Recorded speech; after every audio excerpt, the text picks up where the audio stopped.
Hello, আসসালামু আলাইকুম dear students, কেমন আছো? আশা করি তোমরা সবাই অনেক অনেক ভালো আছো। তো আজকে আমাদের পড়ার টপিকটা হইল মৌলের পর্যায়বৃত্ত ধর্মসমূহ। ঠিক আছে, আগের দিন আমরা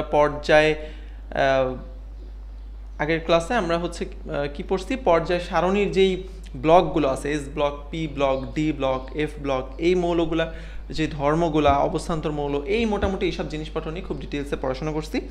এখন আমাদের পর্যায়বৃত্ত ধর্ম আর রাসায়নিক বন্ধন বাকি আছে। তাহলে দেখো আমরা শুরু করে দিই। প্রথম পর্যায়বৃত্ত ধর্মসমূহ। তাহলে পর্যায়বৃত্ত ধর্ম বলতে আমরা কি বুঝি, এটা কিন্তু আমি গত ক্লাসেও বলছি, আবারও বলতেছি। পর্যায়বৃত্ত ধর্ম হচ্ছে, এই যে ধরো এটা একটা পর্যায় সারণী, এখানে তুমি যদি লিথিয়াম থেকে শুরু করো, লিথিয়ামের ঠিক 1 2 3 4 5 6 7 8টা পরেই ঠিক আসবে হচ্ছে সোডিয়াম। সেমভাবে সোডিয়ামের ঠিক 8টা মৌল পরে আসবে হচ্ছে পটাশিয়াম। তাহলে এই যে 8টা মৌল পরপর যে মৌলগুলো আসতেছে, লিথিয়ামের পরে সোডিয়াম, সোডিয়ামের পরে পটাশিয়াম, এদেরকে আমরা একই গ্রুপে রাখছি। তার কারণ হলো এই যে 8টা মৌল পরপর এদের ধর্মগুলা একই রকম হচ্ছে। মানে লিথিয়ামেরও যে ধর্ম, সোডিয়ামেরও সেরকম ধর্ম, পটাশিয়ামেরও সেরকম ধর্ম। এই ধর্মগুলাই হচ্ছে কোন ধর্মগুলা? পর্যায়বৃত্ত ধর্মগুলা। যেমন এদের ধাতব ধর্ম একই রকম, এদের বিজারণ ধর্ম একই রকম, হ্যাঁ, এরা কি অ্যাসিডিক হবে নাকি ক্ষারীয় হবে, এই টাইপের যত ভৌত বা রাসায়নিক ধর্মগুলো আছে এগুলো সব হচ্ছে একই রকম, পর্যায় আকারে ঘুরে ঘুরে একই রকমভাবে আসতেছে। এই জন্য এগুলোকে আমরা বলি হচ্ছে পর্যায়বৃত্ত ধর্ম। তাহলে আমাদের আজকের এই টপিকটা হলো পর্যায়বৃত্ত ধর্ম। যে কি কি পর্যায়বৃত্ত ধর্ম আছে এটা একটু আগে আমাদের জানা দরকার। তোমাদের বইতে 7টা পর্যায়বৃত্ত ধর্ম দেওয়া আছে, এছাড়াও এর সঙ্গে অ্যাসোসিয়েটেড 2-1টা আছে। আমরা প্রত্যেকটাই খুব ডিটেলসে একটা একটা করে পড়ার চেষ্টা করব। হ্যাঁ, ওকে, সো একটু মনোযোগ দিবা। গলনাঙ্ক, স্ফুটনাঙ্ক, এটা হচ্ছে প্রথম। 2 নাম্বার হচ্ছে পরমাণুর আকার, 3 নাম্বার হলো যোজ্যতা, 4 নাম্বার হলো আয়নীকরণ শক্তি, 5 নাম্বার হলো ইলেকট্রন শক্তি, 6 নাম্বার হলো তড়িৎ-ঋণাত্মকতা, আর হচ্ছে ধাতব ধর্ম। এর সঙ্গে অধাতব ধর্ম আছে, আবার জারণ ধর্মের সঙ্গে বিজারণ ধর্ম আছে, এরকম অনেকগুলো আছে। বাট আজকের ক্লাসে আমরা যেটা বোঝার চেষ্টা করব সেটা হলো, তোমাদের এই যে অনেকের প্যাচ লাগে যে কোনটা বাম থেকে ডানে গেলে বাড়ে, কোনটা উপর থেকে নিচে আসলে বাড়ে কমে।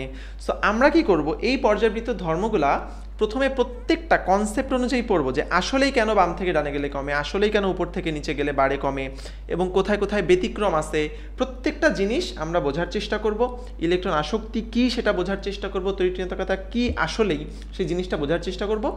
বোঝার পরে আমি তোমাদেরকে একটা শর্টকাট দিব, জাস্ট একটা শর্টকাট দিয়ে তুমি এই সবগুলার বাম থেকে ডান, ডান থেকে বাম সবগুলো মুখস্থ রাখতে পারবা। ওকে, রেডি সবাই? সো চলো তাহলে শুরু করি। প্রথমে আসে হচ্ছে গলনাঙ্ক, স্ফুটনাঙ্ক। তো গলনাঙ্ক, স্ফুটনাঙ্কে আসার আগে আমি তোমাদেরকে একটু ধাতব ধর্ম নিয়ে কথা বলতে চাই। ঠিক আছে, প্রথমে একটু ধাতব ধর্ম নিয়ে, দেখো এখানে আমি সবগুলো লিখে রাখছি। তো ধাতব ধর্ম নিয়ে কথা বলতে গেলে আমার একটু প্রথমে বলতে হবে সেটা হচ্ছে, তোমাদের পর্যায় সারণীতে দেখো এই বাম সাইডের দিকে এস ব্লক এবং ডি ব্লক যতগুলো আছে, আমি কিন্তু গত ক্লাসে পড়াইছি যে এরা কিন্তু বেশিরভাগ সবাই ধাতু, এবং এই পি ব্লকে যারা আছে এরা বেশিরভাগ সবাই অধাতু। তাহলে এই ধাতু আর অধাতুর মাঝখানে এমন একটা জায়গা আছে যেখানে দুইটা মিক্স, সেখানে আমার অপধাতু আছে বা উভধর্মী জিনিসপত্র আছে। ঠিক আছে, তাহলে বেসিক রুলটা হলো আমার বাম দিকে সব ধাতু থাকবে এবং ডান দিকে সব অধাতু থাকবে। তাহলে সহজ ভাষা আমি কি বলতে পারি, বাম থেকে যদি তুমি ডানে যাও তাহলে ধাতব ধর্ম আস্তে আস্তে কি হবে, অবভিয়াসলি কমতে থাকবে, কমতে কমতেই তো অধাতু হবে। আর যদি তাহলে অধাতব ধর্মের কথা চিন্তা করো, জাস্ট উল্টা, তাহলে অধাতব ধর্ম আস্তে আস্তে আস্তে আস্তে বাড়তেছে। তার মানে তোমার এই সিরিজের মধ্যে এইখানে তুমি যে পর্যায়ে ধরো না কেন, যদি 3 নাম্বার পর্যায়ে ধরো, সোডিয়াম হচ্ছে সবচেয়ে ভালো ধাতু, তার চেয়ে একটু কম ভালো ম্যাগনেসিয়াম, তার চেয়ে একটু কম ভালো হয়তো অ্যালুমিনিয়াম।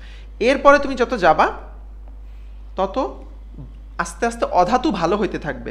যেমন এটা সবচেয়ে কম ভালো অধাতু, তারপরে একটু ভালো একটু ভালো, সবচেয়ে ভালো অধাতু হইল ক্লোরিন। তাহলে প্রতিটা পর্যায়ে সেমভাবে ধাতব ধর্ম আস্তে আস্তে আস্তে আস্তে কমে যাচ্ছে, অধাতব ধর্ম আস্তে আস্তে আস্তে আস্তে বেড়ে যাচ্ছে। ঠিক আছে, এই কনসেপ্টটা থাকাটা অনেক বেশি ইম্পর্টেন্ট, কারণ এইটা দিয়ে আমাদের অনেকগুলো জিনিসপত্র চলে আসবে। ওকে, তাহলে ধাতব ধর্ম আমরা বুঝলাম। তাহলে আমরা একটু লিখে ফেলি, দেখো তাহলে পর্যায়সারণীর বাম থেকে ডানে গেলে কি হয়, ধাতব ধর্ম আস্তে আস্তে কমে যায়, অধাতব ধর্ম আস্তে আস্তে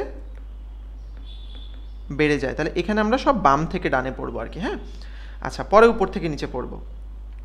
এবার আসো গলনাঙ্ক, স্ফুটনাঙ্ক। এখন গলনাঙ্ক, স্ফুটনাঙ্কের একটা মজার বিষয় হচ্ছে, এটা একটা ওইরকমভাবে একটা সিরিয়াল মেনটেন করে না যে একেবারে কমতেই থাকে বা বাড়তেই থাকে, এরকম কিছু না। এখানে একটু মজার বিষয় আসে, দেখো তৃতীয় পর্যায়ে ওরা বোঝাচ্ছে এখানে সোডিয়াম, ম্যাগনেসিয়াম, অ্যালুমিনিয়াম। সোডিয়ামের চেয়ে সোডিয়াম যখন আয়ন হয় তখন কি হয়, সোডিয়াম প্লাস, ম্যাগনেসিয়াম হয় 2+, অ্যালুমিনিয়াম হয় 3+, তাই না? যেহেতু অ্যালুমিনিয়াম 3+ আয়ন বিশিষ্ট থাকে এবং 3টা মুক্ত ইলেকট্রন থাকে, এই মুক্ত ইলেকট্রনের উপরে এদের আকর্ষণও বেশি থাকে। মানে আমি যেটা বোঝাচ্ছি সেটা হলো সোডিয়ামে 11টা প্রোটন 11টা ইলেকট্রন থাকে, ম্যাগনেসিয়ামে 12টা প্রোটন 12টা ইলেকট্রন থাকে, অ্যালুমিনিয়ামে 13টা প্রোটন 13টা ইলেকট্রন থাকে। এই জন্য এই 13টা প্রোটনের 13টা ইলেকট্রনের প্রতি আকর্ষণ বেশি থাকে, বা ওর যে নিউক্লিয়াসটা আছে ওই 3টা মুক্ত ইলেকট্রনের পরে এর আকর্ষণটা বেশি থাকে। এই জন্য অ্যালুমিনিয়ামের ধাতব ধর্মটা একটু বেশি হয়, এই জন্য একটু গলনাঙ্কটা বেশি হয়। ঠিক আছে, এটার গলনাঙ্কটা স্ফুটনাঙ্ক একটু বেশি হয়। দেখো সোডিয়ামের চেয়ে ম্যাগনেসিয়ামের বেশি, অ্যালুমিনিয়ামের বেশি। সিলিকন দেখো অনেক বেশি।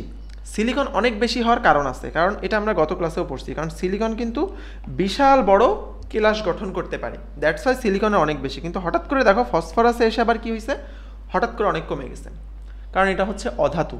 অধাতুর গলনাঙ্ক স্ফুটনাঙ্ক সবসময় কম হয় আমরা জানি। সেখান থেকে দেখো আবার বাড়ছে এবং ক্লোরিনে কিন্তু মাইনাস।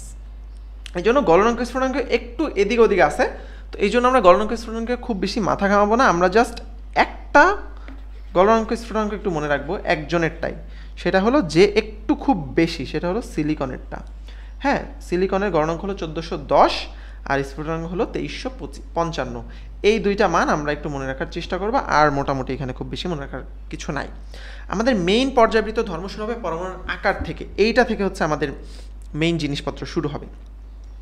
পরমাণুর আকার তোমাদের বইতে দুইটা কথা বলা আছে। একটা হচ্ছে পরমাণুর আকার আমরা দুইটা জিনিস দিয়ে প্রকাশ করতে পারি, একটা হলো সমযোজী ব্যাসার্ধ, একটা হলো ধাতব ব্যাসার্ধ। তাহলে কথা হলো সমযোজী ব্যাসার্ধটা কী জিনিস আর একটা হলো ধাতব ব্যাসার্ধটা কী জিনিস, এটা একটু আমরা দেখো বোঝার চেষ্টা করি। যখন দুইটা পরমাণু পাশাপাশি থাকে, ধরো এটা হচ্ছে নিউক্লিয়াস, এইটা হলো পরমাণুর অ্যাকচুয়াল যেই ব্যাসটা বা বড় করে যে পরমাণুটা, যখন সমযোজী কোনো বন্ধন গঠিত হয় তখন আরেকটা পরমাণু কিন্তু এইভাবে এসে এটার সঙ্গে ইলেকট্রন শেয়ার করে বা লেগে থাকে। কিন্তু যখন ধাতব ধর্ম হয়, ধাতব অর্থাৎ ধাতব বন্ধন হয়, তখন কিন্তু এরা ধাতুর মধ্যে কিন্তু পরমাণুগুলো একেবারে দুইটার সঙ্গে দুইটা লেগে থাকতে পারে না, এদের মধ্যে একটুখানি ডিস্টেন্স থাকে।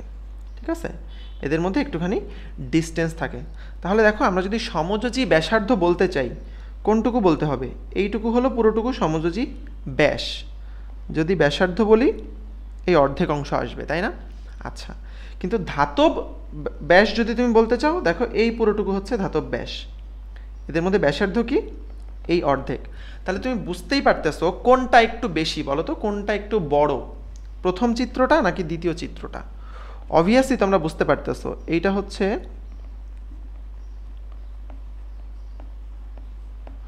সমযোজী, হ্যাঁ সমযোজী, আর এটা হচ্ছে ধাতব।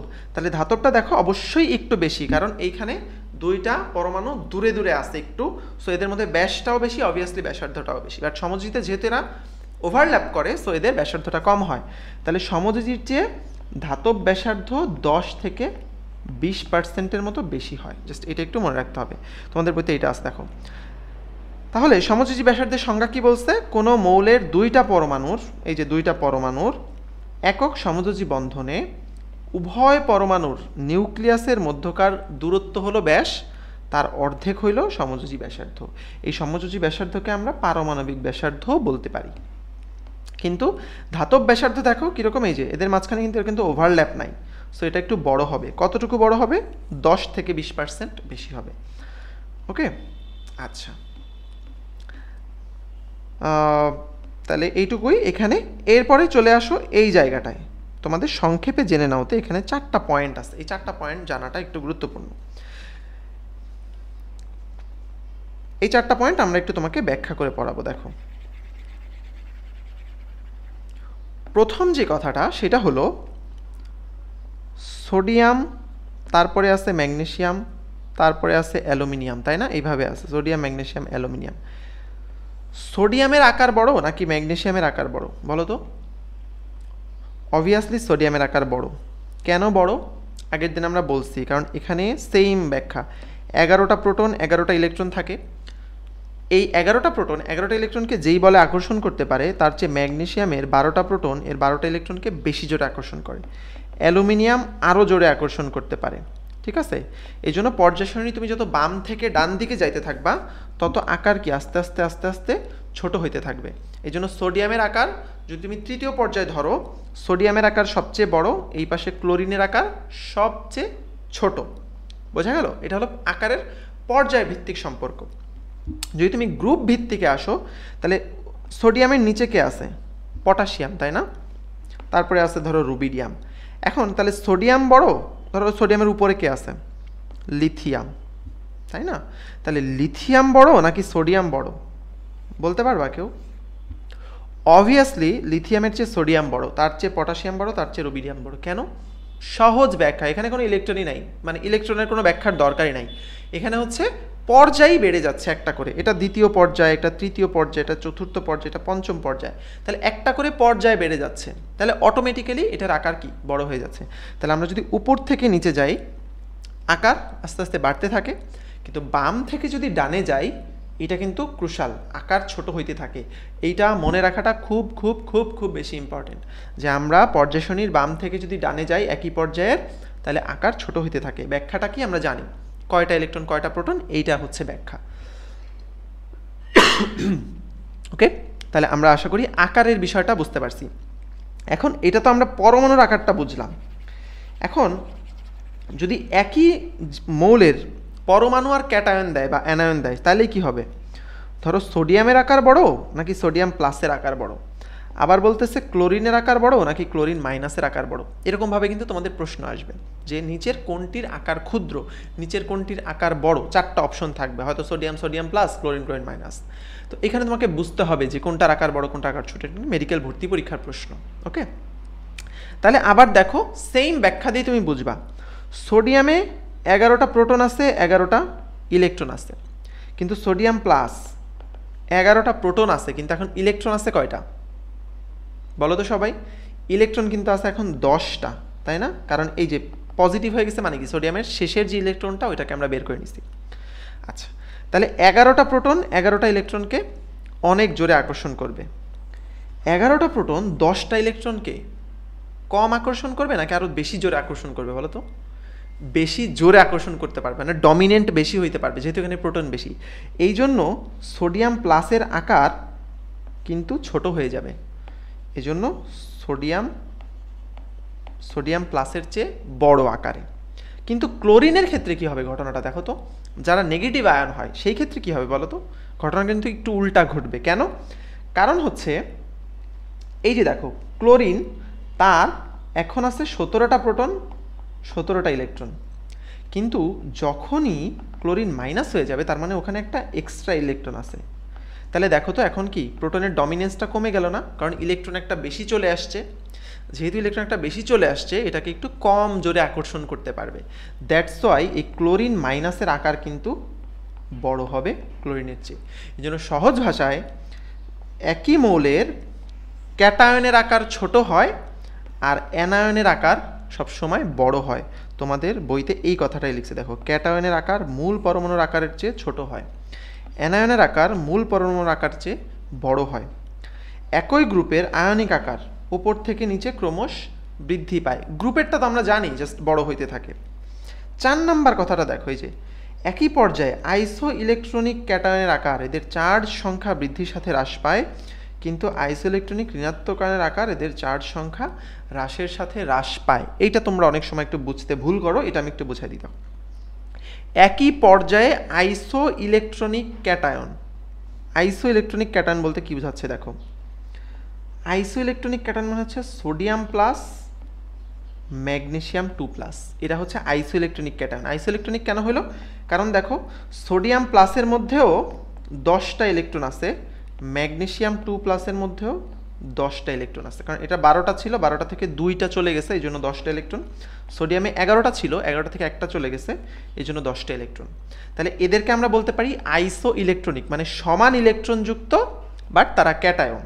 তাহলে এই আইসো ইলেকট্রনিক ক্যাটায়নের আকার এদের চার্জ সংখ্যা যত বাড়বে তত হ্রাস পাবে। মানে বলতে চাচ্ছে সোডিয়াম প্লাসের চেয়ে, সরি উল্টা দিয়ে দিছি, সোডিয়াম প্লাসের চেয়ে ম্যাগনেসিয়াম 2+ এর আকার ছোট হবে, ঠিক আছে? সোডিয়াম প্লাসের চেয়ে ম্যাগনেসিয়াম 2+ এর আকার ছোট হবে। এটা আমাদের নর্মাল পর্যায়ভিত্তিক সম্পর্কের মতোই কিন্তু, হ্যাঁ, যেহেতু সোডিয়াম ম্যাগনেসিয়ামের চেয়ে বড়, এদের আইসো ইলেকট্রনিক ক্যাটায়নগুলোর আকারও সেম অর্ডারটা ফলো করে। কেন করে তুমি বোঝার চেষ্টা করো। এইখানে 11টা প্রোটন 10টা ইলেকট্রন আছে, কিন্তু এখানে 12টা প্রোটন 10টা ইলেকট্রন আছে। তাহলে কে জোরে আকর্ষণ করবে বোঝা যাচ্ছে, কে বেশি ডমিনেন্ট হবে? এইটা। কারণ এ দুইজনেরই সেম পরিমাণ ইলেকট্রন, বাট প্রোটনের ডমিনেন্স আছে এর। দ্যাটস ওয়াই এ যত জোরে আকর্ষণ করবে ম্যাগনেসিয়াম 2+ এর আকার কিন্তু ততটা ছোট হয়ে গেল। বোঝা গেল? তাহলে এই জন্যই যত এই অ্যালুমিনিয়াম 3+, দেখো এরও কিন্তু 10টা ইলেকট্রন, কিন্তু এর প্রোটন 13টা, এই জন্য এর আকার আরও ছোট হবে। এই জন্য তোমাকে এখন আকার নিয়ে যত ধরনের ক্রম দিক না কেন, আশা করি তুমি পারবা। আমি তোমাকে একটা সামারি দিয়ে দিচ্ছি। তাহলে সোডিয়ামের আকার ম্যাগনেসিয়ামের চেয়ে বড়, অ্যালুমিনিয়ামের চেয়ে বড়। সোডিয়াম প্লাস ম্যাগনেসিয়াম 2+, অ্যালুমিনিয়াম 3+, এরকম যদি আইসো ইলেকট্রন দেয়, যাদের ইলেকট্রন সবার সমান, সেই ক্ষেত্রে যার চার্জ সবচেয়ে বেশি সে সবচেয়ে ছোট হবে। কিন্তু যদি একই মৌলের ক্যাটায়ন দেয় বা একই মৌলের অ্যানায়ন দেয়, সেই ক্ষেত্রে কিন্তু একটু ভিন্নভাবে ভাবতে হবে। একই মৌলের ক্যাটায়নের ক্ষেত্রে আমাদের কি বলছি, যে ক্যাটায়নটা ছোট হয়, ক্যাটায়নটা হয় ছোট, আর অ্যানায়নটা হয় বড়। তাহলে এখন আশা করি যে কোনো পারমাণবিক আকার সম্পর্কিত যে কোনো পর্যাবৃত্ত ধর্ম নিয়ে কোনো কোয়েশ্চেন আসলে তোমরা ইজিলি অ্যান্সার করতে পারবা, আশা করতেছি। হ্যাঁ, ওকে। তাহলে আমাদের ধাতব ধর্ম, অধাতব ধর্ম চলে গেল, গলনাঙ্ক স্ফুটনাঙ্ক চলে গেল, আয়নের আকার চলে গেল, চার্জ নিয়ে আমরা কথাবার্তা বললাম। এখন বাকিগুলা সব আসলে এই সেম ব্যাখ্যার উপরেই, ঠিক আছে? সেম ব্যাখ্যার উপরে এইটুকু যদি তুমি বুঝে থাকো, বাকিগুলো তুমি খুব ইজিলি সব বুঝে ফেলবা। তাহলে গলনাঙ্ক স্ফুটনাঙ্ক একটু ডিফারেন্ট, এই জন্য আমরা সিরিজটা লিখতেছি না, বাট পরমাণুর আকার কি হবে বলো তো? একই পর্যায়ে বাম থেকে ডানে গেলে পরমাণুর আকার, এখন তোমরা সবাই পারবা, পরমাণুর আকার কমে, পরমাণুর আকার ছোট হইতে থাকে, আর উপর থেকে নিচে গেলে বাড়তে থাকে। ওকে, আচ্ছা, যোজ্যতা কি হবে? এটা তো সবচেয়ে বেশি সহজ। যোজনী কি হবে? আস্তে আস্তে অবভিয়াসলি বাড়তে থাকে, তাই না? কারণ সোডিয়াম গ্রুপ 1, তার মানে ওর যোজনী 1, ম্যাগনেসিয়াম গ্রুপ 2, যোজনী 2, এরপরে আছে অ্যালুমিনিয়াম, তার 3, এইভাবে, তাই না? যোজনী আস্তে আস্তে বাড়তে থাকে, কিন্তু এর পরে গিয়ে কিন্তু আবার কমতে থাকবে। এটা কিন্তু অনেক ইম্পর্টেন্ট। দেখো অ্যালুমিনিয়াম, এরপরে সিলিকন, 4 হওয়ার পরে যোজনী কিন্তু আর কারোর 5 হয় না, ঠিক আছে? 5-6 হবে না তোমার সাধারণত, সালফার বা কিছু যারা আলাদা আছে এগুলো ছাড়া। ক্লোরিনের যোজনী কিন্তু 7 না, 7টা ইলেকট্রন থাকলেও যোজনী কিন্তু আসলে 1, তাই না? এইভাবে বুঝে একটু পড়তে হবে। দেখো আমরা একটু পর্যায়সারণীটা দেখি। তাহলে যোজনী কি হচ্ছে? সোডিয়ামের 1, ম্যাগনেসিয়ামের 2, এটার 3, এটার 4, কিন্তু ফসফরাসের কিন্তু 5 বলা যায় অনেক সময়, বাট এটা কিন্তু অ্যাকচুয়ালি 3, এটা 2, এটা 1, এইভাবে, ঠিক আছে? জার্মেনিয়াম এটা 3, এটা 2, সরি আর্সেনিকের 3, এটার 2, এটার 1, ঠিক আছে? এর 3, এর যোজনী 2, আয়োডিনের যোজনী 1, ঠিক আছে? তাহলে আস্তে আস্তে বাড়তে থাকলো, আবার আস্তে আস্তে কমে গেল। তাহলে যোজনীটা বা যোজ্যতাটা কিন্তু এরকম, বা নর্মালি আমরা প্রথম দিকে ধরে নিতে পারি যোজনী আস্তে আস্তে বাড়ে। ওকে, তাইলে আমাদের কয়েকটা কিন্তু হয়ে গেল। দেখো গলনাঙ্ক স্ফুটনাঙ্ক শেষ, পরমাণু আকার শেষ, যোজ্যতা শেষ, ধাতব ধর্ম অধাতব ধর্ম শেষ। এখন আমাদের এই 3টা জিনিস বাকি আছে, আয়নীকরণ শক্তি, তড়িৎ ঋণাত্মকতা, ইলেকট্রন আসক্তি। এছাড়া আমরা জারণ সংখ্যাটাও পড়বো। জারণ সংখ্যাটা কিন্তু যোজ্যতার মতোই, জারণ সংখ্যাটাও কিন্তু যোজ্যতার মতোই। দেখো সোডিয়াম একটা ইলেকট্রন ত্যাগ করে, তাহলে এর জারণ সংখ্যা সব +1। এই গ্রুপ যত আছে +2, এই গ্রুপ যত আছে +3, এই গ্রুপ +4, কিন্তু এরা আবার কি? এরা -1, -2, -3 এরকম হবে জারণ সংখ্যা, তাই না? কারণ ক্লোরিন একটা গ্রহণ করে, ফ্লোরিন একটা গ্রহণ করে, এর জন্য -1। অক্সিজেন, সালফার এরা কি 2টা করে গ্রহণ করে, এর জন্য -2, তাই তো? নাইট্রোজেন, ফসফরাস এরা 3টা করে গ্রহণ করে, এর জন্য -3। হ্যাঁ, আবার ফসফরাসের 5ও হইতে পারে, ওইটা আমরা আগের দিন কিন্তু শিখছি, তাই না? যখন PCl5 হয় তখন কিন্তু ফসফরাসের 5 হইতে পারে +5, বাট ওইটা আমাদের এখনকার আলোচ্য বিষয় না। তাহলে আমরা জারণ সংখ্যাও পড়ে ফেলছি। ওকে, তাহলে জারণ সংখ্যা যদি পড়েই ফেলি, তাহলে আমরা একটু জারণ ধর্ম বিজারণ ধর্মটাও পড়ে ফেলি, তারপরে একবারে আমরা ওই 3টাতে যাব। জারণ ধর্ম, বিজারণ ধর্ম, ঠিক আছে? বা জারক বিজারক বলি আমরা, ঠিক আছে? জারক বিজারক। ধাতু সবসময় মনে রাখবা, ধাতু হইল তীব্র বিজারক, ধাতু হলো তীব্র বিজারক, আর অধাতুগুলো হলো তীব্র জারক। কারণ কি, যারা ইলেকট্রন গ্রহণ করতে পারে তারাই জারক, আর যারা ইলেকট্রন ত্যাগ করতে পারে তারাই বিজারক। তাহলে তুমি জাস্ট চিন্তা করো, এই পাশে আছে সোডিয়াম ম্যাগনেসিয়াম, আর এই দিকে আছে হচ্ছে ক্লোরিন।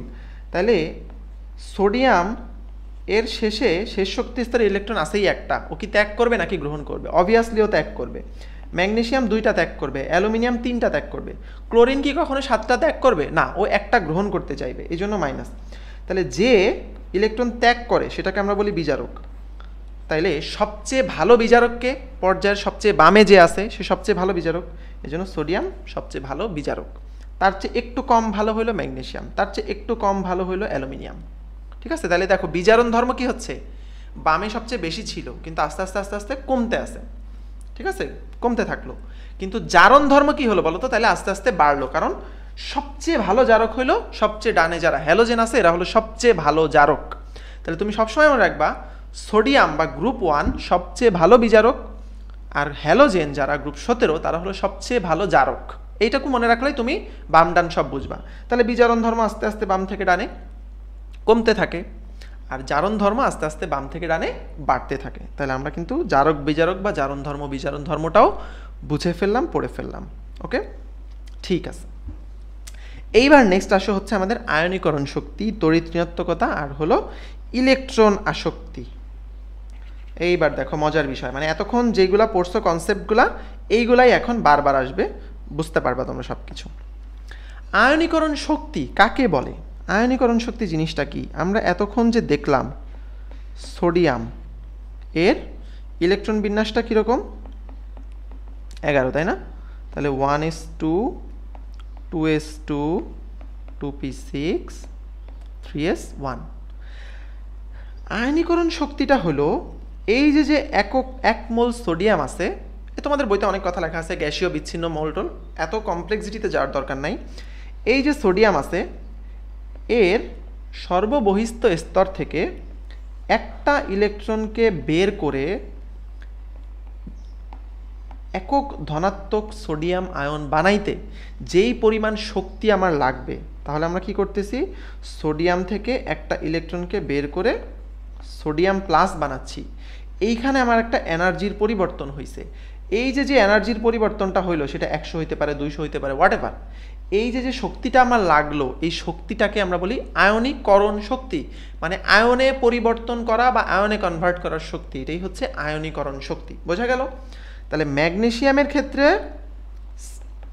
ম্যাগনেসিয়ামের দেখো 12, তাহলে এর ছিল 3s2।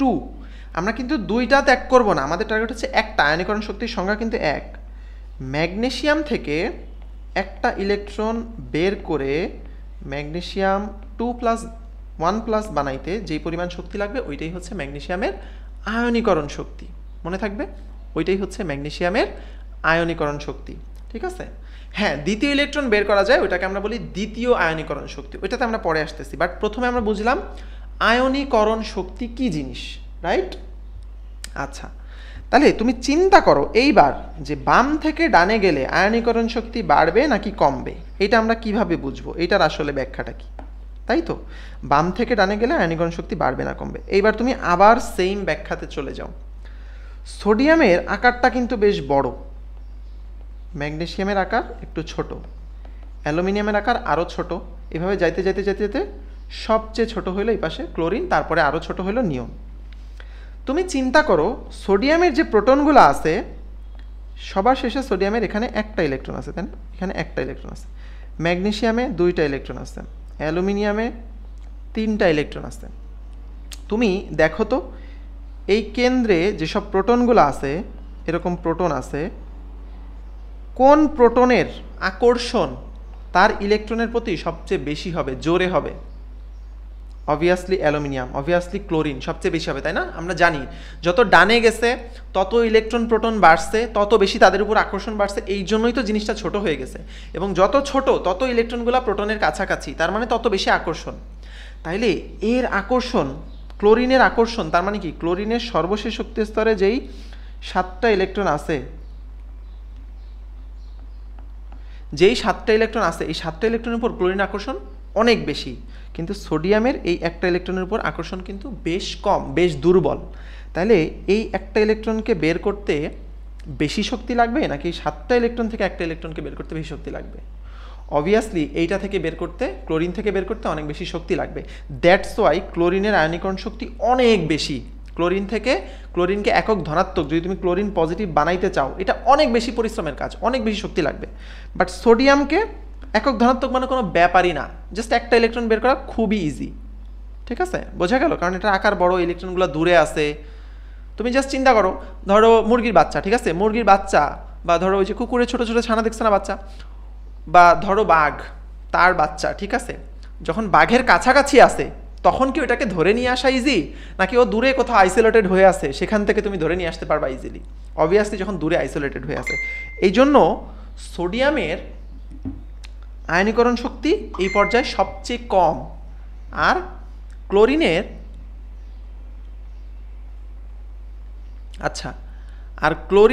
আয়নীকরণ শক্তি হলো সবচেয়ে বেশি। তাহলে বাম থেকে যত ডানে যাবে তত আয়নীকরণ শক্তি বাড়তে থাকবে।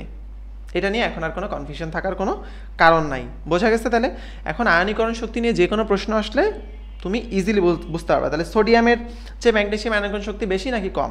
ম্যাগনেসিয়ামের চেয়ে অ্যালুমিনিয়ামের বেশি নাকি কম? তুমি জানো সোডিয়ামের চেয়ে ম্যাগনেসিয়ামের বেশি, ম্যাগনেসিয়ামের চেয়ে অ্যালুমিনিয়ামের বেশি, অ্যালুমিনিয়ামের চেয়ে তার ডানে যা আছে। হ্যাঁ, যত তুমি এদিকে যাবা তত আয়নীকরণ শক্তি বাড়তে থাকবে। ঠিক আছে? আচ্ছা, এবার তুমি চিন্তা করো উপর থেকে নিচে আসলে কি হবে। সেম ব্যাখ্যা, সেম টাইপের ব্যাখ্যা, জাস্ট আমরা একটু আগে আকার দিয়ে যেটা পড়ছি সেম টাইপের ব্যাখ্যা। লিথিয়াম, তার নিচে আছে সোডিয়াম, তার নিচে আছে পটাশিয়াম। এবার আমাকে বলো, লিথিয়ামের আকার ছোট, তার চেয়ে একটু বড় সোডিয়াম, তার চেয়ে একটু বড় পটাশিয়াম, তাই না? তাহলে কার ইলেকট্রনটা সবচেয়ে কাছে আছে বলো তো? সবারই শেষে একটা করে ইলেকট্রন আছে, বাট কারটা সবচেয়ে কাছে আছে? লিথিয়ামেরটা সবচেয়ে কাছে, পটাশিয়ামেরটা সবচেয়ে বেশি দূরে। তাইলে পটাশিয়াম থেকে আমরা খুব ইজিলি বের করে নিতে পারবো রাদার দ্যান লিথিয়াম থেকে, তাই না? এই জন্যই পটাশিয়ামের আয়নীকরণ শক্তি অনেক কম হবে, লিথিয়ামের আয়নীকরণ শক্তি অনেক বেশি হবে। ঠিক আছে? তার মানে আয়নীকরণ শক্তি কম মানে এটাকে আমরা অল্প তাপে অনেক ইজিলি আয়ন বানাই ফেলতে পারবো। এই জন্যই তুমি যদি গ্রুপ 1-এ যত নিচে যাইতে থাকবা তত বেশি পরমাণুগুলো সক্রিয় হইতে থাকবে, কারণ তুমি অনেক অল্প তাপে অনেক অল্প কষ্টে একে আয়ন বানাই ফেলতে পারতেছো। এই যে পটাশিয়াম, তারপর ধরো রুবিডিয়াম, সিজিয়াম থাকে, এই জন্য সবচেয়ে অ্যাক্টিভ হইল সিজিয়াম, সবচেয়ে বেশি অ্যাক্টিভ মৌল বলা যায়, কারণ এটার শেষে মাত্র একটা ইলেকট্রন থাকে এবং ওই ইলেকট্রনটা অনেক দূরে থাকে। খুব ইজিলি জাস্ট অল্প তাপ দিলে, অল্প শক্তি দিলে এখান থেকে ইলেকট্রনটা বেরোয় যাবে। ঠিক আছে? তাহলে এবার দেখো আমরা একটা আয়নীকরণ শক্তি নিয়ে তোমাদের বই থেকে তোমাদের একটু দেখাই।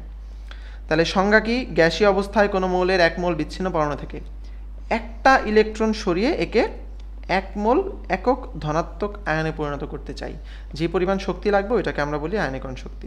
Sodium, potassium, magnesium. সোডিয়ামের 496, দেখো ম্যাগনেসিয়ামের সোডিয়ামের চেয়ে বেশি হবে অবভিয়াসলি, অ্যালুমিনিয়ামের তার চেয়ে বেশি হবে, তাই না? আচ্ছা, দ্বিতীয় আয়নীকরণ শক্তি আছে, বাট দ্বিতীয় আয়নীকরণ শক্তি তোমাদের মেডিকেলের জন্য একেবারে ইম্পর্টেন্ট না, সো এটা দরকার নাই। দ্বিতীয় আয়নীকরণ শক্তির কনসেপ্টটাও খুব মজার, যেমন সোডিয়ামের চেয়ে ম্যাগনেসিয়ামের আয়নীকরণ শক্তি নর্মালি বেশি, বাট দ্বিতীয় আয়নীকরণ শক্তি আবার সোডিয়ামের বেশি। তার কারণ হইতেছে ওটার স্টেবল স্ট্রাকচারটা ভাঙা লাগে। তো আমরা এখনই এত কমপ্লেক্স জিনিসপত্রে যাব না, ঠিক আছে, কারণ এটা আমাদের মেডিকেলে আসবে না, সো এটা নিয়ে আমরা বেশি মাথা ঘামাবো না। তাহলে দেখো আয়নীকরণ শক্তির উপর কিসের কিসের প্রভাব আছে। একটা হলো পরমাণুর আকার। তাহলে পরমাণুর আকার যদি বাড়ে আয়নীকরণ শক্তি হ্রাস পায়, এটা কিন্তু আমরা এই মাত্রই পড়লাম যে লিথিয়াম, তার নিচে সোডিয়াম, তার নিচে পটাশিয়াম, যেহেতু পটাশিয়াম বড় এই জন্য আয়নীকরণ শক্তি কমতেছে। সেমভাবে সোডিয়াম, ম্যাগনেসিয়াম, অ্যালুমিনিয়াম, সোডিয়ামের আকার এখানে সবচেয়ে বড়, এই জন্য এটা আয়নীকরণ শক্তি সবচেয়ে কম। এটাই বলছে পরমাণু আকার বাড়লে আয়নীকরণ শক্তি হ্রাস পায়। উপশক্তি স্তর বৃদ্ধিতে আয়নীকরণ শক্তি বৃদ্ধি পায়। এই যে দেখো এটাই বলছে যে সোডিয়ামের চেয়ে ম্যাগনেসিয়াম, অ্যালুমিনিয়াম যত এদিকে যাচ্ছ তুমি আস্তে আস্তে অরবিটাল বাড়তেছে, উপশক্তি স্তর বাড়তেছে, তাই না? এবং আকারও ছোট হচ্ছে, উপশক্তি স্তরও বাড়তেছে। তাহলে আকারও বাড়তেছে, উপশক্তি স্তরও বাড়তেছে, এটাই পর্যায়ভিত্তিক সম্পর্ক, যে এটার কারণে আয়নীকরণ শক্তি আস্তে আস্তে আস্তে আস্তে বাড়তেছে বাম থেকে ডানে। আচ্ছা, পূর্ণ এবং অর্ধপূর্ণ অরবিটালযুক্ত পরমাণুর অধিক সুস্থিতির কারণে পর্যায়ভিত্তিক সম্পর্কে ব্যতিক্রম ঘটে। এইটাই আমরা এখন পড়ব যে আসলে ব্যতিক্রমটা কি। এখানে কিছু ব্যতিক্রম আছে এবং এই ব্যতিক্রমের কারণ হচ্ছে পূর্ণ বা অর্ধপূর্ণ অরবিটাল। এই দুইটা ব্যতিক্রম আমরা পড়ব। দুইটা ব্যতিক্রম কি কি আছে তোমাদের বইতে? একটা হলো বোরনের সঙ্গে বেরিলিয়াম, একটা হলো অক্সিজেন এবং নাইট্রোজেন। তুমি এদের অবস্থান যদি একটু দেখো পর্যায় সারণীতে, তাইলেই তুমি খুব ভালো করে বুঝতে পারবা।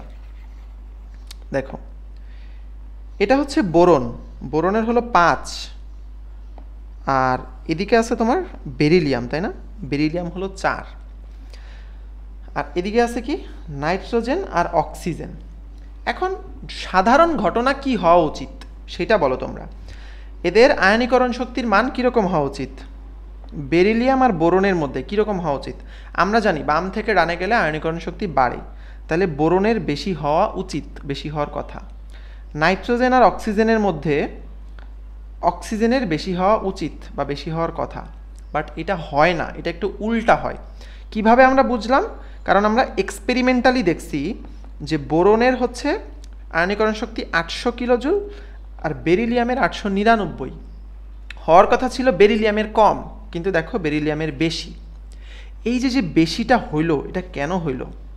এটাই হচ্ছে আমাদের জানার বিষয়। দেখো, বেরিলিয়ামের তুমি যদি ইলেকট্রন বিন্যাস দেখো 1s2 2s2, বোরনের কি 5 1s2 2s2 2p1। বেরিলিয়ামের ইলেকট্রন বিন্যাসটার থেকে একটু তাকাও। এস ব্লকটা, এর যে এস ব্লকটা আছে এটা পূর্ণ, ঠিক আছে? দুইটা এস ব্লকই একেবারে পূর্ণ অরবিটাল। তাহলে আমরা জানি যদি কোনো ইলেকট্রন বিন্যাসে পূর্ণ অরবিটাল থাকে তাইলে সেই স্ট্রাকচারটা অনেক স্থায়ী হয়, অনেক স্থায়ী হয়। অনেক স্থায়ী মানে কি? ওইটাকে ভাঙতে গেলে শক্তিও প্রয়োজনের চেয়ে, স্বাভাবিকের চেয়ে তুমি যেভাবে ক্যালকুলেট করতে তার চেয়ে একটু বেশি লাগবে, জাস্ট বিকজ এর অরবিটাল পূর্ণ এবং স্ট্রাকচারটা খুব ভালো। বোঝা গেছে? এই জন্যই বেরিলিয়ামের চেয়ে বোরনের আয়নীকরণ শক্তি বেশি হওয়ার কথা থাকলেও জাস্ট বিকজ এটার অরবিটালটা পূর্ণ আছে এই জন্য বেরিলিয়ামের একটু বেশি হয়, 899 আর একটা হচ্ছে 800। বোঝা গেল? এটা হচ্ছে ব্যাখ্যা, যেটার পূর্ণ অরবিটালের কারণে এটা বেশি।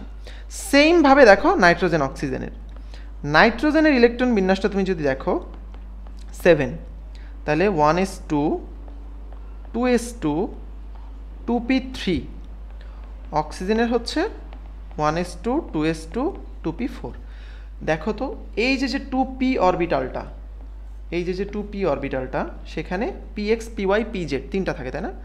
নাইট্রোজেনে এই p অরবিটালটা অর্ধপূর্ণ আছে, অক্সিজেনেরটা কিন্তু এরকম না, এখানে 4টা। সো পিতে টোটাল থাকতে পারে 6টা, তার মধ্যে px py pz প্রত্যেকটা একটা একটা করে আছে। এই যে অর্ধপূর্ণ একটা ইলেকট্রন বিন্যাস, 6টার জায়গায় 3টা আছে, এইটাও অনেক স্থিতিশীল। তাহলে পূর্ণ অরবিটালও যেরকম স্থিতিশীল, অর্ধপূর্ণ অরবিটাল যেটা সেটাও কিন্তু অনেক স্থিতিশীল। এবং যেহেতু এই অর্ধপূর্ণ অরবিটালটা নাইট্রোজেনে আছে, এই জন্যই নাইট্রোজেনের শক্তির পরিমাণটা কিন্তু বেশি, এবং এটাকে ভাঙতে গেলে বা আয়নে পরিণত করতে গেলে প্রয়োজনের বা স্বাভাবিকের তুলনায় বেশি শক্তি লাগবে। এই জন্য যদিও অক্সিজেনের হওয়ার কথা ছিল বেশি আয়নীকরণ শক্তি, বাট নাইট্রোজেনের আয়নীকরণ শক্তিটা এই ক্ষেত্রে ব্যতিক্রমভাবে বেশি।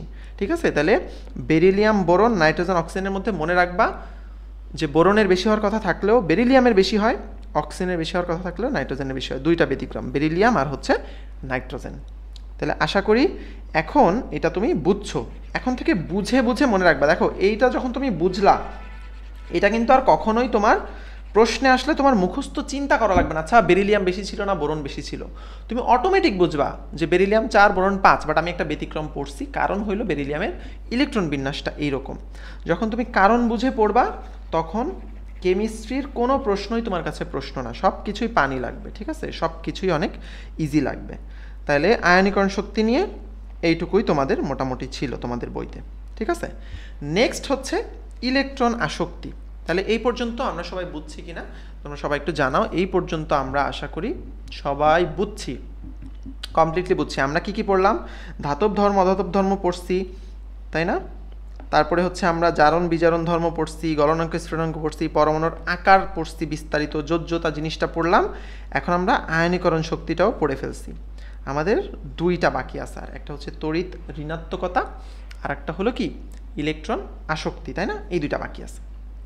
তাইলে আমরা একটু এখন এই দুইটা নিয়ে একটু কথাবার্তা বলি। প্রথমে আসা হচ্ছে ইলেকট্রন আসক্তি। ইলেকট্রন আসক্তি জিনিসটা কি? আমরা এতক্ষণ পড়ছি যে সোডিয়াম থেকে সোডিয়াম ধনাত্মক আয়ন বানাইতে চাই আমরা, এইটার জন্য যেই পরিমাণ শক্তি লাগে, তাহলে এর উল্টাও তো কিছু একটা থাকতে পারে, তাই না? এক্স্যাক্টলি। তাহলে ক্লোরিন থেকে আমরা তো আর ইলেকট্রন ত্যাগ করব না, ক্লোরিন আমরা একটা ইলেকট্রন যোগ করতে চাই। ক্লোরিন একটা ইলেকট্রন গ্রহণ করে ক্লোরিন মাইনাস আয়ন হইতে চায়। ক্লোরিন একটা ইলেকট্রন একক ঋণাত্মক একটা ইলেকট্রন গ্রহণ করে একক ঋণাত্মক একটা আয়ন হতে চায়। এইটা হওয়ার সময় যে শক্তিটা নির্গত হয় বা যে শক্তির চেঞ্জ হয়, এইটাকে আমরা বলি হচ্ছে ইলেকট্রন আসক্তি।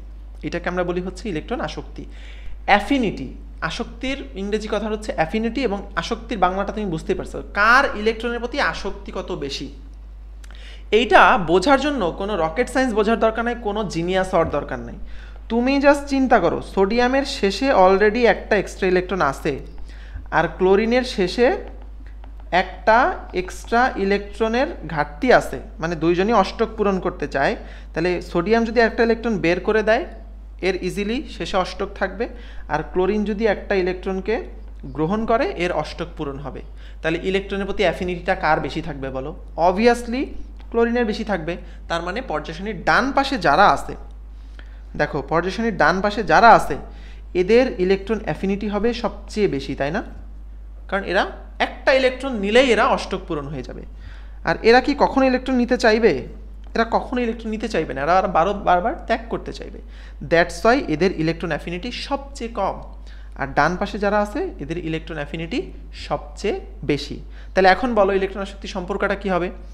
বাম থেকে ডানে গেলে ইলেকট্রন আসক্তি বাড়ে, রাইট? বাড়তেছে, তাই না? কম থেকে আস্তে আস্তে আস্তে আস্তে বাড়তেছে। এই জন্য সবচেয়ে বেশি ইলেকট্রন আসক্তি হলো এই গ্রুপটার। এটা হলো পর্যায়ভিত্তিক সম্পর্ক। আর ওপর থেকে নিচে গেলে কি হবে বলো তো?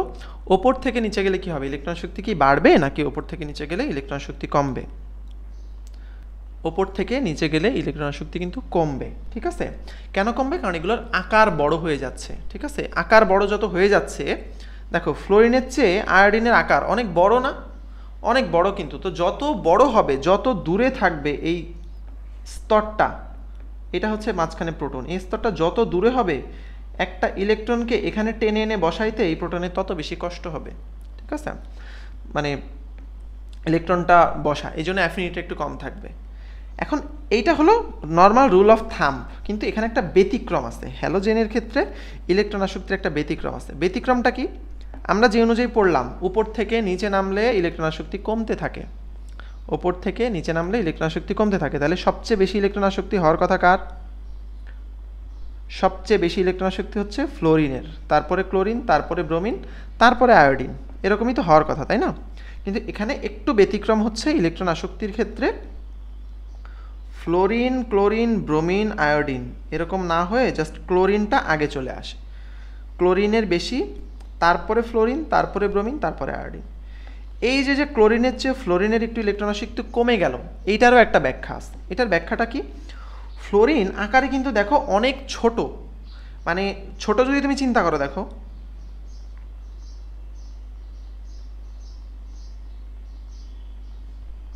কেটে কেন গেল?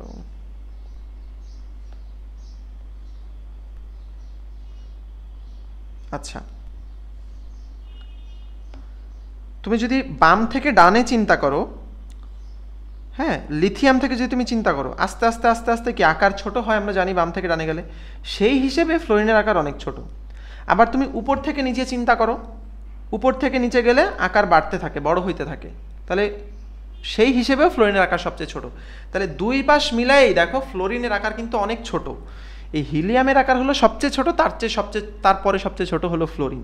তাহলে ফ্লোরিনের আকার যেহেতু পর্যায়ের মধ্যে প্রায় সবচেয়ে ছোটোর তালিকায় অনেক উপরের দিকে, এই জন্য ফ্লোরিনের এই বাইরের দিকে যে কয়টা ইলেকট্রনই আছে, দেখো 7টা ইলেকট্রন থাকে, তাই না? ফ্লোরিন হচ্ছে 9, তাহলে 2, 4, 6, 8, 9। এই যে ফ্লোরিনের শেষে 7টা ইলেকট্রন থাকে, বা এই যে টোটাল 9টা ইলেকট্রন আছে, এগুলোর ডেন্সিটি কিন্তু অনেক বেশি, মানে অনেক কম জায়গার মধ্যে অনেক বেশি ইলেকট্রন আছে। ক্লোরিনেরও কিন্তু 7টা ইলেকট্রন আছে বহিস্থ স্তরে, তাই না? আমরা জানি, কিন্তু ক্লোরিনের ক্ষেত্রে মজার বিষয়টা হলো যে ক্লোরিনের ইলেকট্রনগুলো একটু ডিস্ট্রিবিউটেড, কারণ ক্লোরিনের আকারটা একটু বড়, ঠিক আছে। এখন তুমি জাস্ট চিন্তা করো, এখানে নতুন একটা ইলেকট্রন আসবে, এখানে নতুন একটা ইলেকট্রন আসবে, তাহলে ইলেকট্রন তো প্রোটনের টানে আসতেছে, ইলেকট্রন তো প্রোটনের টানে অলরেডি আসতেছে, কিন্তু সমস্যা হলো ফ্লোরিনের ক্ষেত্রে এখানে ইলেকট্রনগুলো নিজেরা এত গ্যাঞ্জাম পাকায় আসে, এত কনসেন্ট্রেটেড হইতে আসে, তাদের নিজেদেরও কিন্তু একটা বিকর্ষণ শক্তি আছে, তাই না? এরা কিন্তু এই যে নতুন আসা ইলেকট্রনটাকে একটু বিকর্ষণ করবে। এই ক্লোরিনে আসতে গেলেও বিকর্ষণ করবে, কিন্তু ক্লোরিনের ইলেকট্রনগুলো যদি একটু দূরে দূরে আসে তারা কিন্তু একটু কম জোরে বিকর্ষণ করতে পারবে। বাট ফ্লোরিনের ইলেকট্রনগুলো কি সব একেবারে কনসেন্ট্রেটেড অবস্থায় আছে, তাহলে এরা কি অনেক ফোর্সফুলি বিকর্ষণ করবে। যেহেতু ফোর্সফুলি বিকর্ষণ করবে, এই বিকর্ষণ ধর্মটার কারণে ওর কিন্তু অ্যাফিনিটিটা একটু কমে গেল, এই ইলেকট্রনের প্রতি আসক্তিটা কিন্তু একটু কমে গেল, ঠিক আছে, বোঝা গেল? তাহলে এই জন্যই কিন্তু ক্লোরিনের আসক্তিটা একটু বেশি হয় ফ্লোরিনের চেয়ে। বাকিগুলো ঠিক আছে, ব্রোমিন আয়োডিন ঠিক আছে, ওদের ক্ষেত্রেই আকারের জিনিসটা এত বেশি প্রযোজ্য না। বাট ফ্লোরিনের আকার যদি একেবারে বেশি ছোট, এই জন্য ইলেকট্রনের কনসেন্ট্রেশনটা খুবই বেশি, দ্যাটস ওয়াই ইলেকট্রন অ্যাফিনিটিটা একটু কমে যায়। বোঝা গেল? আশা করি আমি বুঝাইতে পারছি। তাহলে এটা হচ্ছে আমাদের ইলেকট্রন আসক্তির যেই সিরিয়ালটা সেইটা। ওকে, এখানে দেখো বলছে ইলেকট্রন আসক্তির মান যত বেশি তার জারণ ক্ষমতা তত বেশি হবে, অবভিয়াসলি, কারণ সে ইলেকট্রন নিয়ে নেগেটিভ হইতে পারতেছে, এই জন্যই তার জারণ ক্ষমতা বেশি। এই জন্যই তো আমরা বলছি যে ডান পাশে হ্যালোজেনগুলো সবচেয়ে ভালো জারক, তাদের জারণ ক্ষমতা সবচেয়ে বেশি, ঠিক আছে। ওকে, তাহলে ইলেকট্রন আসক্তি আমরা পড়ে ফেলছি। এইবার হচ্ছে আসো আমাদের লাস্ট যে জিনিসটা, সেটা হলো তড়িৎ ঋণাত্মকতা। তড়িৎ ঋণাত্মকতা জিনিসটা কি এবং এইটার সিরিয়ালটা কি সেটা আমরা পড়ব। অলরাইট, আমরা আমাদের এই পর্যাবৃত ধর্মের প্রায় শেষ পর্যায়ে আছি। পর্যাবৃত ধর্মের প্রায় শেষ পর্যায়ে আছি। তাহলে তড়িৎ ঋণাত্মকতা নিয়ে আসি। তড়িৎ ঋণাত্মকতা, আমরা যখন আয়নিক বন্ধন গঠন হয় আমরা দেখছি সোডিয়াম সে একটা ইলেকট্রন ত্যাগ করে দেয়, দিয়ে পজিটিভ হয়, ওই ইলেকট্রনটা ক্লোরিন গ্রহণ করে নেগেটিভ আয়ন হয় এবং এদের মধ্যে একটা বন্ধন গঠন হয়। এটা হচ্ছে ইলেকট্রন গ্রহণ ত্যাগ। বাট সবসময় তো গ্রহণ ত্যাগ হয় না, সমযোজী বন্ধনও গঠন হয়। সমযোজী বন্ধন কীভাবে গঠন হয়? ধরো হাইড্রোজেন আর হচ্ছে ক্লোরিন, ঠিক আছে। এখন ধরো তাহলে এই হাইড্রোজেনের শেষে একটা ইলেকট্রন আছে এবং ক্লোরিনের একটা ঘাটতি আছে, তাই না? ক্লোরিনের একটা ঘাটতি আছে, আর হাইড্রোজেন পুরো ইলেকট্রনটা তো দিয়ে দিতে পারবে না, তাই না? তাহলে তো তার কিছুই থাকবে না। তো ক্লোরিনের আছে 7টা এরকম, সো ক্লোরিনের একটা দরকার, ক্লোরিনের একটা দরকার। এখন ক্লোরিন বলে কি হাইড্রোজেনেরও তো একটা দরকার, হাইড্রোজেন তো জাস্ট একটা দিয়ে দিলে হবে না, সো হাইড্রোজেনেরও একটা দরকার। তখন ক্লোরিন বলে কি, এরা ডিসিশন নেয় কি যে ঠিক আছে ভাই, তোমার পুরোটা দিয়ে দেওয়া লাগবে না, আবার আমিও তো দিতে পারতেছি না, তাহলে আসো আমরা এই দুইটাকে শেয়ার করি, তোমরা সমযোজী বন্ধন জিনিসটা বুঝো। তাহলে তখন তারা এই দুইটা ইলেকট্রনকে তাদের মধ্যে শেয়ার করে। হাইড্রোজেন মনে করে এই দুইটা আমার, ক্লোরিনও মনে করে এই দুইটা আমার, ঠিক আছে। আচ্ছা, কিন্তু ঘটনা হইল সমযোজী বন্ধন হইলেও এদের মধ্যে একজনের পাওয়ার একটু বেশি থাকে।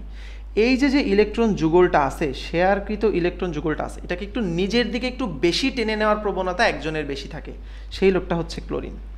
কেন? এর নিজে একটু দেখো ইলেকট্রন অ্যাফিনিটি তো বেশি, বাট এই যে ইলেকট্রন নিজের দিকে টেনে নেওয়ার ক্ষমতা, এই ক্ষমতাটাকেই বলি আমরা ইলেকট্রোনেগেটিভিটি বা তড়িৎ ঋণাত্মকতা। যেহেতু ক্লোরিনের তড়িৎ ঋণাত্মকতা অনেক বেশি 3, হাইড্রোজেনের অনেক কম, মোস্ট প্রবাবলি 1, এই জন্য এই সমযোজী বন্ধনে যে ইলেকট্রন পেয়ারটা আছে এটাকে একটু বেশি করে নিজের দিকে টেনে নিতে পারে ক্লোরিন। এই জন্য এটাকে আমরা পুরোপুরি নেগেটিভ বলি না, ডেল্টা নেগেটিভ বা আংশিক নেগেটিভ বলি, আর তখন হাইড্রোজেনকে ডেল্টা পজিটিভ বা আংশিক পজিটিভ বলি। এইগুলোকে বলে হচ্ছে পোলার সমযোজী যৌগ। কি যৌগ বলে? পোলার সমযোজী, মানে সমযোজী যৌগ হলেও এদের মধ্যে পোলার আয়নের ক্ষমতা আছে, মানে দুইটা পোলে বিভক্ত হয়ে যাওয়ার কিছুটা ক্ষমতা আছে, পোলারিটি তৈরি করার ক্ষমতা আছে, এই জন্য এগুলোকে বলে পোলার সমযোজী, ঠিক আছে। তাহলে আমরা বুঝলাম যে সমযোজী যৌগের মধ্যে শেয়ারকৃত ইলেকট্রনকে নিজের দিকে একটু বেশি টেনে নেওয়া, এইটাই হলো তড়িৎ ঋণাত্মকতা। এই যে দেখো, কোনো সমযোজী যৌগের অণুতে দুইটা ভিন্ন মৌলের পরমাণুর মধ্যে শেয়ারকৃত বন্ধন ইলেকট্রন যুগলকে একটা পরমাণু নিজের দিকে বেশি আকর্ষণ করার ক্ষমতাকে সেই মৌলের তড়িৎ ঋণাত্মকতা বলে। তাহলে আমরা বুঝলাম এটা। তড়িৎ ঋণাত্মকতা কিসের উপর নির্ভর করে? দেখো, পরমাণুর আকার বাড়লে তড়িৎ ঋণাত্মকতা হ্রাস পায়। আমাদের সবগুলোর মতোই সেম, বাম থেকে ডানে গেলে তড়িৎ ঋণাত্মকতা বাড়তে থাকে। নিউক্লিয়াসের চার্জ বৃদ্ধিতে তড়িৎ ঋণাত্মকতা বৃদ্ধি পায়। তাহলে অবভিয়াসলি সোডিয়ামের নিউক্লিয়াসের চার্জ হলো +11 আর ক্লোরিনের নিউক্লিয়াসের চার্জ হলো +17। তাহলে যেহেতু ক্লোরিনের চার্জ বেশি, এই জন্য তড়িৎ ঋণাত্মকতা বেশি হয়। এই জন্য দেখো আস্তে আস্তে বাড়তে থাকে। লিথিয়ামের 1, এটা 1.5, এটা 2, 2.5, 3, 3.5, 4, দেখো 0.5 করে বাড়তেছে। আবার উপর থেকে নিচে যাও 4, 3, 2.8, 2.5। তাহলে এই যে কটা ইয়েলো দিয়ে মার্ক করা আছে, এই তড়িৎ ঋণাত্মকতাগুলো পড়বা, মানগুলা পড়বা। কঠিন না কিন্তু, দেখো দ্বিতীয় পর্যায়ে সব 0.5 করে বাড়ে। আর এখানে যদি তুমি ওপর থেকে আসো বা নিচ থেকে যাও, সিজিয়াম 0.7, দেখো সব 0.1 করে বাড়ছে, 0.7, 0.8, হ্যাঁ এই দুইটাই 0.8, এটা 0.9, এটা 1.0, সব 0.1 করে বাড়তে আসে আস্তে আস্তে। হাইড্রোজেনের 2.1। তাহলে এই তড়িৎ ঋণাত্মকতার মানগুলো আমরা জাস্ট একটু মুখস্থ করে ফেলবো। তাহলে আমি কিন্তু খুব দেখো বেশি কিছু মুখস্থ করতেই দেই নাই তোমাদের। এই চ্যাপ্টারে সব বোঝার জিনিস যত তুমি বুঝে পড়বা সব কিছু তুমি পারবা অটোমেটিক্যালি, ঠিক আছে? তাহলে আমাদের ধাতব ধর্মও শেষ, আমাদের তড়িৎ ঋণাত্মকতা শেষ, মোটামুটি সব কিছু শেষ। এখন আমরা এই আয়নীকরণ শক্তি এগুলোর উপর বিভিন্ন নিয়ামকের প্রভাব, এইগুলো আমাদের পড়া শেষ। যে আকার বাড়লে কি হয়, কমলে কি হয়, এগুলো আমরা ব্যাখ্যা করে অলরেডি পড়ে ফেলছি, ঠিক আছে? উপশক্তি স্তর প্রভাবটাও এগুলো সব পড়ে ফেলছি। এখন নেক্সট আমরা পড়বো হচ্ছে মৌলগুলার অক্সাইডের যে অম্ল ক্ষারক ধর্ম আছে, যে কোন অক্সাইডগুলো কীরকম ক্ষারকীয় নাকি অম্লীয়, এই জিনিসগুলো পড়বো। মজার বিষয় হলো আমরা এতক্ষণ যা পড়ছি ঠিক সেম ব্যাখ্যা দিয়ে এই জিনিসগুলো পড়তে পারবো। এটাই হচ্ছে এই চ্যাপ্টারের মজা, ঠিক আছে? তাহলে দ্বিতীয় আর তৃতীয় পর্যায়ে, এই দুইটা পর্যায়ের মৌলের আমরা মোটামুটি অক্সাইড এবং ক্ষারকীয় ধর্ম পড়বো। তৃতীয় পর্যায়ে বলতে তো তোমরা বুঝতে পারতেছো, এই যে তাইলে এই পর্যায়টা আর হচ্ছে এই পর্যায়টা, বললাম না এই দুইটা পর্যায় আসলে বেশি ইম্পর্টেন্ট। হ্যাঁ, তাহলে দেখো একটু একটা বেসিক কথা বলি। আমরা বলছি কি বাম পাশেরগুলা ধাতু, ডান পাশেরগুলা অধাতু, মাঝখানে একটু উভধর্মী টাইপের জিনিসপত্র আছে। এখন ধাতুর যেসব অক্সাইড আছে, ধাতুর যত অক্সাইড আছে মনে রাখবা, ধাতুর অক্সাইডগুলো হয় হচ্ছে ক্ষারীয়। যেমন sodium oxide, potassium oxide, lithium oxide, এগুলো সব কি ক্ষারীয়, ক্ষার তৈরি করে। আর অধাতুর অক্সাইড সবসময় হয় অম্লীয়, মানে ওরা অ্যাসিড তৈরি করে। যেমন ধরো সালফারের অক্সাইড দেখছো না, তাহলে সালফার ডাইঅক্সাইড থেকে সালফিউরিক অ্যাসিড পাওয়া যায়, তাহলে এগুলো হচ্ছে অম্লীয় অ্যাসিড, এই অম্লীয় অক্সাইড আর কি। এটা হচ্ছে রুল অফ থাম বা বেসিক কথা। এবার দেখো এখানে আমরা আসি, এই যে লিথিয়াম ধাতু এটা সবল ক্ষার তৈরি করে, সোডিয়াম ধাতু সবল ক্ষার, তার মানে গ্রুপ 1A যারা আছে, যেহেতু এরা সবচেয়ে বামে আছে, এরা অবভিয়াসলি ক্ষার তৈরি করবে, বাট সবল ক্ষার তৈরি করবে। বাট তুমি একটু দেখো সোডিয়াম থেকে একটু ডানে যাও, ম্যাগনেসিয়াম, এটা ক্ষার তৈরি করবে ঠিকই, বাট একটু দুর্বল হয়ে গেল, যেহেতু ডান পাশে চলে আসলে একটু দুর্বল ক্ষার। আরও দুর্বল হয়ে গেলে তখন অ্যালুমিনিয়াম, এটা কিন্তু ক্ষার হিসেবেও কাজ করে, অ্যাসিড হিসেবেও কাজ করতে পারে। এর অক্সাইডটা ক্ষারীয় হইতে পারে, অ্যাসিডিকও হইতে পারে। বাট এর পাশে যত যাবা, সিলিকন, ফসফরাস, সালফার, ক্লোরিন, এরা সবাই অধাতু, এদের অক্সাইডগুলো সব অম্লীয় হবে। তাহলে বলো সবচেয়ে সবল ক্ষার কোনটা হবে, সবচেয়ে সবল অম্ল কোনটা হবে? এক্স্যাক্টলি, সবচেয়ে সবল ক্ষার হবে গ্রুপ 1, সবচেয়ে সবল অ্যাসিড হবে গ্রুপ এই যে 17, ঠিক আছে? তাহলে ক্লোরিনের যে অক্সাইডগুলা সবচেয়ে সবল অ্যাসিডিক, সোডিয়ামের যে অক্সাইডগুলা এটা সবচেয়ে সবল ক্ষারীয়। তাহলে এখান থেকে ক্ষার আস্তে আস্তে কমতে থাকে, এই দিক থেকে আসলে অ্যাসিড আস্তে আস্তে কমতে থাকে। এই জন্য মাঝখানে আমরা অ্যালুমিনিয়ামকে পাই হচ্ছে উভধর্মী। তাহলে সোডিয়াম সবচেয়ে ভালো ক্ষার, ম্যাগনেসিয়াম আরেকটু কম ভালো, এরপর আসলে উভধর্মী। ক্লোরিন সবচেয়ে ভালো অ্যাসিড, সালফার আরেকটু কম ভালো, আরেকটু কম ভালো, আরেকটু কম ভালো। এই জন্য এগুলো সিলিকনের যেটা সেটা হচ্ছে মৃদু অম্লীয়, কিন্তু ফসফরাস, সালফার, ক্লোরিন এগুলো সব সবল অম্লীয়। বোঝা গেছে? আমি কিন্তু বারবার বলছি মৌলের অক্সাইড কোন ধর্মী, এইটা থেকে বিগত 5-6 বার প্রশ্ন আসছে মাত্র 10 বছরের স্প্যানে। সো বুঝতেই পারতেছো 1 বছর পর 1 বছর কিন্তু এই প্রশ্নটা আসেই। সো অবভিয়াসলি এই অক্সাইড কোনটা ক্ষার কোনটা অম্ল, এই কনসেপ্টটা ভালো করে মাথায় ঢুকায় না, ইম্পর্টেন্ট। তাহলে বুঝছো কোনটা ক্ষার হবে, কোনটা অম্ল হবে, কোনটা সবল হবে, কোনটা দুর্বল হবে, এটা আমরা আপাতত বুঝছি। তাহলে উভধর্মী আর কি কি আছে এটা একটু জানা দরকার। উভধর্মী একটা পড়লাম আমরা অ্যালুমিনিয়াম, উভধর্মী আমরা একটা পড়লাম হচ্ছে অ্যালুমিনিয়াম, আর কি আছে, এই যে বেরিলিয়াম, এটা উভধর্মী, এটা উভধর্মী, ঠিক আছে। বোরন, কার্বন, নাইট্রোজেন এগুলো কিন্তু সব অধাতু। তাহলে অধাতুর মধ্যে দেখো এই তিনটার মধ্যে কোনটা সবচেয়ে সবল ক্ষার হবে, সবল অ্যাসিড হবে? অবভিয়াসলি নাইট্রোজেনেরটা, ঠিক আছে। যেমন HNO3, হ্যাঁ, এই যে NO2 বা এগুলো থেকে HNO3 অ্যাসিড আসে, সো এগুলো সবল ক্ষার হবে বেশি, ঠিক আছে, বোঝা গেছে। তাহলে এইটা কিন্তু একেবারেই ভোলা যাবে না, হ্যাঁ। এইখানে দেখো পাশে একটা সাইড নোট আছে, এটা খুবই ইম্পর্টেন্ট। অধাতুর দুইটা যদি অক্সাইড থাকে, ঠিক আছে, যেমন ধরো SO3, একটা হলো SO2, ধরো দুইটা অক্সাইড আছে, উচ্চ জারণ সংখ্যার অক্সাইড অধিকতর অম্লধর্মী এবং সবল অ্যাসিড তৈরি করবে। তাহলে দেখো উচ্চ জারণ সংখ্যা কোনটা, এইটাই হচ্ছে উচ্চ জারণ সংখ্যা, এই জন্য এইটা ভালো অ্যাসিড হবে, H2SO3 তৈরি করবে এটা, আর এটা তৈরি করবে H2SO4। তাহলে এটা সালফিউরাস অ্যাসিড, এটা সালফিউরিক অ্যাসিড, কোনটা তীব্র? সালফিউরিক অ্যাসিড, বোঝা গেছে এটা। ওকে, তাহলে আশা করি আমরা বুঝে ফেলছি। এইবার এখানে একটু ব্যবহারগুলো আছে, এই ব্যবহারগুলো একটু পড়ে নিতে হবে। দেখো এই ম্যাগনেসিয়াম অক্সাইড, অ্যালুমিনিয়াম অক্সাইড এগুলো কোথায় ইউজ করি আমরা? অটোমোবাইল স্পার্ক প্লাগ, উচ্চ তাপমাত্রার ইলেকট্রিক্যাল হিটার, হ্যাঁ, এইসব জায়গায় ইনসুলেটর রূপে আমরা ইউজ করি। সিলিকন অক্সাইড যেটা, এটা অপটিক্যাল ফাইবারের প্রধান উপাদান রূপে ব্যবহার হয়, এটা মেডিকেল ভর্তি পরীক্ষায় আসছে। অধাতুর অম্লীয় অক্সাইড থেকে উৎপন্ন হয় প্রধান তিনটি বাণিজ্যিক অ্যাসিড। তাহলে বাণিজ্যিক অ্যাসিড কোনটা, এটাও মেডিকেল ভর্তি পরীক্ষার প্রশ্ন আগে আসছে। সালফিউরিক অ্যাসিড, তারপর হচ্ছে নাইট্রিক অ্যাসিড, ফসফরিক অ্যাসিড, হ্যাঁ, এই তিনটা হলো আমাদের বাণিজ্যিক অ্যাসিড। গেল। তাহলে এই পর্যন্ত আমাদের মোটামুটি কিন্তু পর্যাবৃত্ত ধর্ম পড়া শেষ হয়ে গেল। এখন জাস্ট আমরা একটা সামারি টেবিল পড়বো, হ্যাঁ, যেই টেবিলটায় আমাদের সামারি দেওয়া আছে যে বাম থেকে ডানে গেলে কি হয়, উপর থেকে নিচে আসলে কি হয়। তো আমরা কিন্তু প্রত্যেকটার ব্যাখ্যা এখন জানি, যে আন্দাজে মুখস্থ কিন্তু এখন আর না, যে পারমাণবিক ব্যাসার্ধ কি হয়, বাম থেকে ডানে হ্রাস পায়, ধাতব ধর্ম বাম থেকে ডানে কমতে থাকে, অধাতব ধর্ম বাড়তে থাকে, জারণ ধর্ম বাড়তে থাকে, বিজারণ ধর্ম কমতে থাকে, যোজ্যতা বাড়ে, আয়নীকরণ শক্তি বাড়ে, হ্যাঁ, সবগুলো। তাহলে এখন এগুলো তো আমরা ব্যাখ্যা জানি, কিন্তু যখন MCQ আসবে আমরা খুব কুইকলি কীভাবে আনসার করব, এইটা হচ্ছে জানার বিষয়, যে খুব কুইকলি, আমার এত ব্যাখ্যা মনে করার অত সময় নেই, কনসেপ্ট আমার আছে ভালো, কিন্তু খুব MCQ আসলে খুব কুইকলি আমার বুঝে ফেলতে হবে যে বাম থেকে ডানে গেলে, ডান থেকে বামে গেলে কী হয়। কুইকলি বোঝার বা পারার টেকনিক হচ্ছে তুমি 4টা জিনিস পড়বা মাত্র, এখান থেকে মাত্র 4টা জিনিস পড়বা। পারমাণবিক আকার, ধাতব ধর্ম, বিজারণ ক্ষমতা, ক্ষারকীয় ধর্ম।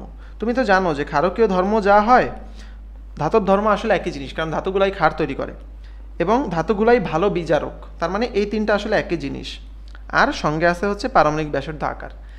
বাম থেকে ডানে গেলে শুধুমাত্র এই 4টা জিনিস কমে, আর বাকি সবাই বাড়ে। তুমি অধাতব বলো, জারণ বলো, যোজ্যতা, আয়নীকরণ শক্তি, ইলেকট্রনিক তরিণাত্মকতা, অম্লীয় ধর্ম, যাই বলো না কেন, সবাই বাম থেকে ডানে গেলে বাড়ে, শুধুমাত্র 4টা জিনিস কমে। কি কি? পারমাণবিক আকার, ধাতব ধর্ম, বিজারণ ক্ষমতা, ক্ষারকীয় ধর্ম, ঠিক আছে, ঠিক আছে।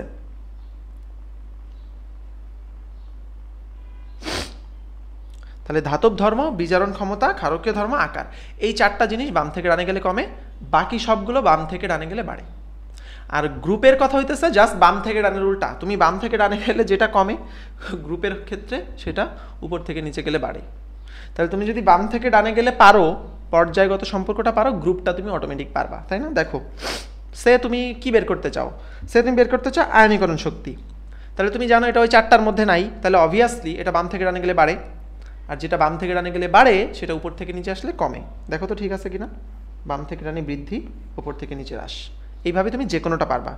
ধরো জারণ ক্ষমতা, তাহলে তুমি জানো এটা ওই 4টার মধ্যে পড়ে নাই, তাহলে জারণ ক্ষমতা কী হবে, বাম থেকে ডানে গেলে বাড়বে, উপর থেকে নিচে গেলে কমবে। ধরো আসছে পারমাণবিক আকার, তাহলে তুমি জানো এই 4টার মধ্যে পড়ে গেছে, তাহলে 4টার মধ্যে পড়ে গেলে এটা বাম থেকে ডানে কমে, এবং যেটা বাম থেকে ডানে কমে এটা উপর থেকে নিচে বাড়ে। তাহলে এর চেয়ে সহজে এই 4টার মুখস্থ করার নাই, সো তুমি জাস্ট এই 4টা মনে রাখবা, এই 4টা জিনিস মনে রাখলেই তুমি পুরো চার্ট পারবা, এবং প্রতিটা জিনিসের ব্যাখ্যা কিন্তু তুমি এখন বুঝো। সো যখন যদি কখনো কনফিউশনে লাগে তখন তো তুমি জানোই, ব্যাখ্যাটা জানো, সো ব্যাখ্যা বুঝে বুঝে মনে করবা। তাহলে এইটা ছিল হচ্ছে আমাদের মোটামুটি পর্যাবৃত্ত ধর্ম। তো এই পর্যাবৃত্ত ধর্ম টপিকটা এই পর্যন্তই থাকবে। আশা করি এটা এখন তোমাদের অনেক সহজ লাগবে, তোমরা অনেক ইজিলি বুঝবা। সো সবাই ভালো থাকো, সুস্থ থাকো, দেখা হবে নেক্সট ক্লাসে।